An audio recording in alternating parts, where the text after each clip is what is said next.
Hello friends, সবাই কেমন আছেন? আজ নিয়ে আসলাম মজাদার স্বাদের একটি ইলিশ মাছের ভর্তা। ভর্তাটি একবার খেলে বারবার খেতে ইচ্ছে করে।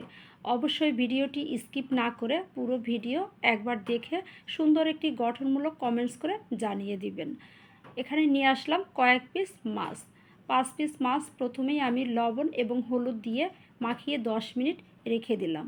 তারপরে চলে আসলাম চুলাতে, দিয়ে দিলাম একটি প্যানের মধ্যে কিছু রান্নার রেগুলার সরিষার তেল।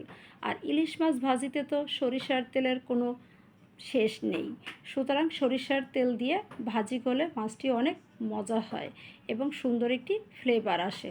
তাই এপিট ওপিট সুন্দর করে হালকা ভেজে নিলাম যাতে মাছটি পুরোপুরি সিদ্ধ হয়ে যায়।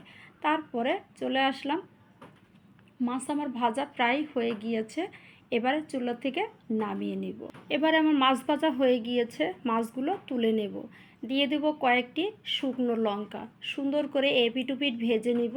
তারপরে চলে আসলাম মাছের কাটা বাছতে। এটাই সবচাইতে বড় কষ্টের, কিন্তু কষ্ট হলে কি হবে, ইলিশ মাছ খেতে তো খুবই মজাদার কোনো জিনিস খেতে হলে অবশ্যই একটু কষ্ট করতে হবে। তাই কাটাগুলো বেছে নিলাম। এবারে কয়েকটি শুকনো লঙ্কা একটু লবণ দিয়ে ভালো করে গুঁড়ো করে নিব।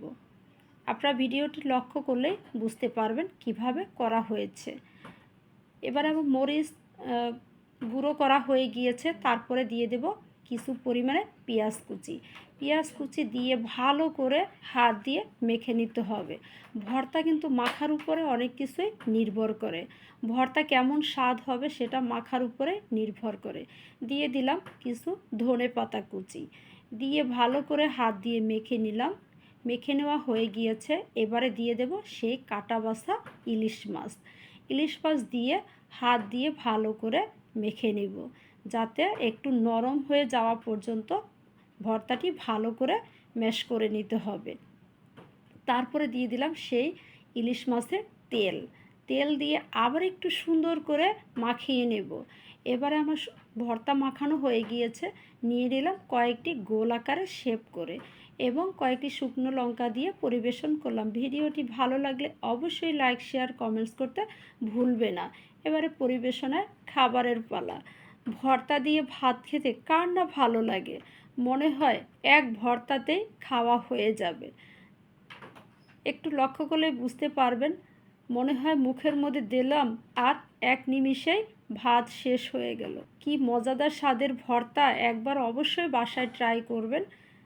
খেয়ে ছোট ছোট গঠনমূলক কমেন্টস করে উৎসাহিত করবেন। ধন্যবাদ।